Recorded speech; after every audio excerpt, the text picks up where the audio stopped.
Is Ilja Dragunov officially cooked? Like, I've been seeing this question all over social media for the last 12 hours since Ilja Dragunov witnessed the match of Jey Uso in the semifinals of the King of the Rings tournament, at least on the Raw side. So for those of you just getting caught up, Ilja Dragunov entered in the King of the Ring tournament on the Raw side against Ricochet in the first round. In my opinion, I thought they had match of the night. It was fantastic. It really showed off Ilja's skill, and it just had me excited for more of his matches in the tournament. Now, on the same side of Ilja Dragunov was Gunther, who faced off against Sheamus. And if you know anything about Gunther and Ilja Dragunov, is they have a long storied history going back to NXT, even past NXT, before NXT, if you've been watching them since their Walter days and the Ilja Dragunov and WXW days like myself.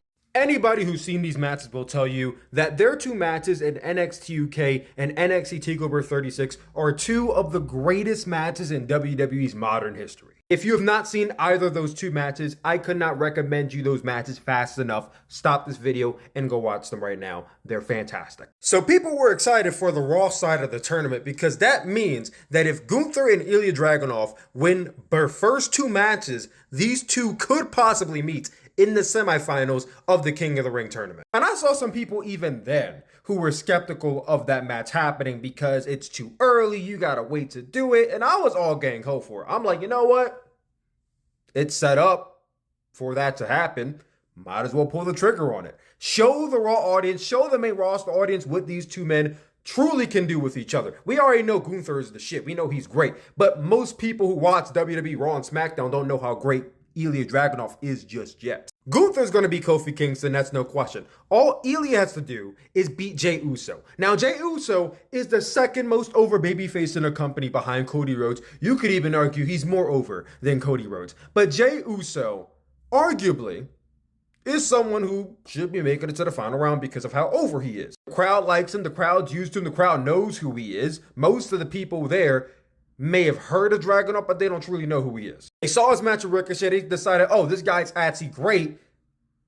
Should be beating Jey Uso, though. My thing is, I could have bought Ilja beating Jey Uso because, I mean, it's Ilja Dragunov. He's amazing. Jey Uso, he was a sub-in for Drew McIntyre, so, like, him making it to the finals and winning, I don't buy that at all. So I and at least some people would have been fine with Ilja winning this match and going on to face Gunther. But Ilja lost to Jey Uso last night and the floodgates opened. You have people saying Ilja is buried. Fuck Jey Uso all of a sudden. Now it's anti-Jey Uso because he beat Ilja Dragunov. Listen, there's no bigger Ilja Dragunov advocate than myself.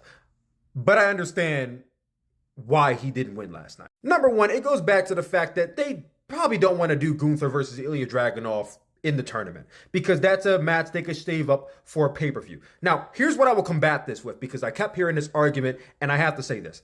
They could have done that match in the tournament. But it could have said, no, listen, they could have done it in the tournament because at the end of the day, even though you can't blow it off and do it on a pay-per-view, it's not like you can't do it on Raw, give us like 20-minute shows what we could be seeing and then do it like 3 months later at SummerSlam. It's not like they can't do a rematch at a pay-per-view. They could have done it in the King of the Ring tournament. It was set up possibly to give us that idea. So I'm tired of hearing that argument that they can't. Yes, they could have done it. And they, honestly, I feel like they should have done it. Yes, I understand there would have been commercials and da-da-da. But like I said on my stream last night, it's not like WWE hasn't done the first hour of Raw is commercial free. They've been doing that like what, several times this year so far? They could have the first hour commercial free and do Gunther versus Ilja Dragunov in the opening round of next week's Raw. Boom, there's your commercial free Ilja versus Gunther match.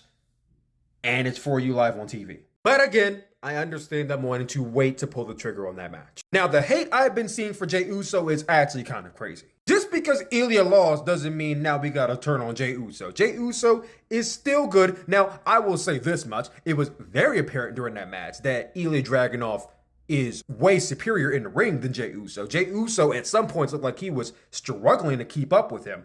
But that doesn't mean Jey Uso is not worthy of being in the tournament with Gunther. We're going to have a really good match. I would like to think Jey Uso will not be as slow to keep up with Gunther as he was with Ilja, but I believe they're going to have a really good match. And no, this does not bury Ilja Dragunov. He will be fine. I understand him getting pinned clean may not have been ideal. I will agree. I don't think that was ideal either. But Jey wasn't going to cheat, and I don't think an interference would have really helped matters, because who's going to interfere to help Jey or side against Ilja? Like, why would Gunther interfere to attack Ilja Dragunov? Like, I don't think their feud is that deep. It's built on a level of respect at the end of the day. Yeah, they have great matches, but they don't really hate each other.